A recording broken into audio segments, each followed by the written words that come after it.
நம்முடைய வாழ்க்கையிலும் கூட கர்த்தருக்கு காத்திருக்கிறவர்களாக, அவரு நம்முடைய ஆத்துமா காத்திருக்கிறதாக, அவருடைய வார்த்தை நம்பி கர்த்தரை காத்திருக்கிறதாக இருக்குமானால் நிச்சயமாக அந்த வார்த்தைகளை நம்முடைய வாழ்க்கையில் நிறைவேற்றுவார். ஆகவே ஒரு வசனத்தை கொடுத்து என்னை நம்ப பண்ணினீர, அந்த வசனத்தை நீ நினைத்தரணும்.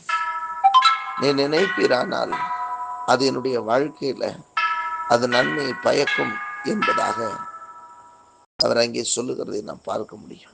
இன்றைக்கும் கூட சங்கீதக்காரன் சொல்லுகிறது போலவே நாமும் சொல்லுவோம், ஆண்டவரே உமக்கு காத்திருக்கிறோம், என் ஆத்மா உமக்கு காத்திருக்கிறது, உம்முடைய வார்த்தையை நான் நம்பி இருக்கிறேன். ஆண்டவரே, உம்முடைய வார்த்தையை நான் நம்பி இருக்கிறேன், உண்மையே என் நம்பிக்கையை கொண்டு காத்திருக்கிறேன், உமக்காக நான் காத்திருக்கிறேன், என் ஆத்துமா காத்திருக்கிறது, உம்முடைய வசனத்தை நான் நம்பி காத்திருக்கிறேன். ஆண்டவரே, நீர் சொன்னதை செய்வீர் என்று சொல்லி, என் வாழ்க்கையில வாக்குத்தத்தம் பண்ணினதை நீ நிறைவேற்றுவீர் என்று சொல்லி அந்த வார்த்தையை நம்பி உமக்காக நாங்கள் காத்திருக்கிறோம் என்று ஆண்டவருடைய சமூகத்தில் சொல்லுவோம்.